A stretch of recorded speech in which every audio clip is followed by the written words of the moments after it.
setting your limits and layers for setting up your model space using AutoCAD 2013 educational version. In this tutorial, we're going to set our limits and layers to complete our model space setup. So to start off, I'm going to type limits. And in the lower left corner here, you can see limits, and you can see that it's already set to 0, 0, but we are still going to put in 0, 0 to get through this first section. Okay, next, the limits are going to be the upper right corner. We're going to basically set up our page for an 8.5 by 11 piece of paper, and you can see I've typed that in on the bottom. That is for landscaped paper, so when you print out a drawing, it will come out in the right size. If you're using a laser graver or a CNC plasma cutter, or you wanted to use bigger paper, you change the limits accordingly at this point in time to fit the area you want to work in. Then I'm just going to press enter. Okay. You can see now that my limits have changed, and that is the outside limit. If I actually go on the screen, the lower left corner right here, you can see as I move, that's pretty much 0, 0. And as I come up to the top right corner, you can see that's basically 11, 0.1 or 8.5 if I just lower it down a bit. Okay. Next, what I want to do is set up my layers. Layers allow you to turn things on and off so things don't get too cluttered. So for example, if you're building an entire house and you have plumbing and electrical and heating, ventilation, flooring, all that type of stuff, you can turn stuff on and off basically so that people coming in can actually only see what you need to see at that point in time. Okay, so to start a layers, we just type in layer, hit enter, and this dialog box will come up, and this is the layer basically dialog box. And what we're going to do is set a number of layers. To set the layers, we just come up to new layer here, click on it, and I'm just going to rattle through. One of them is going to be called border. Okay, the next one is going to be called center lines. The next one we will call construction lines.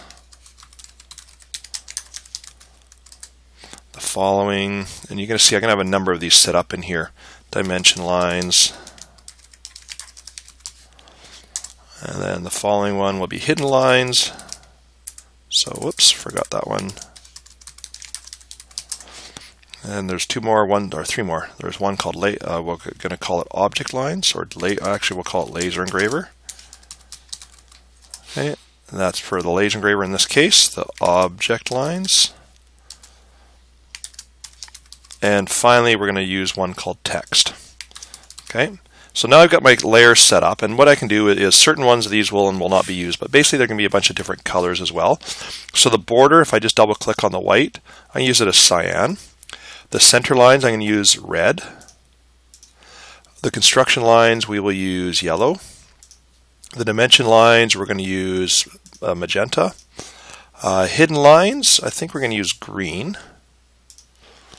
The laser engraver, it has to actually work on the color red, so we're going to use red. Okay, object lines, we're going to leave white, and text, we're going to put that one to blue. Okay, so there's my different line or layer colors, and finally there's the line type. And under line type, what we're going to do is certain ones, for example, the center line isn't a straight continuous line. What it is the long dash and the short dashed line, right? So you can see here I've selected the line types, but I don't see center line in here. So I go to load, and then from here I can just kind of scroll down, or I can press the letter C to get all the way down. There's my center line. Okay, so I'm going to select center line there, and I click on OK. Whoops, and I didn't select it actually, sorry. Select center line. Okay, click on OK. Now I can go back, and I should have done this all at once, but we'll go back. We're going to load another one in hidden lines. If I just press H for hidden. Okay, and there's a hidden lines. There's different types of hidden lines, but we're just going to use this top one. Okay, and we're going to load that one. And there we go. So now I have my center line, my hidden line as two different type ones. And then the only thing we're going to do now is under the laser engraver, the line weight, we're just going to change this from to 0.05 because that is the line weight that we're going to need to actually print to a laser engraver at a later point in time. Okay, so that basically completes setting up all our layers. So all we have to do is close this off, and our layers are there.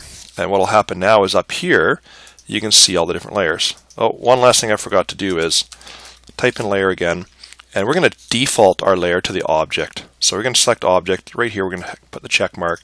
All it's going to do is default our layers now to actual object. You can see there's the object line.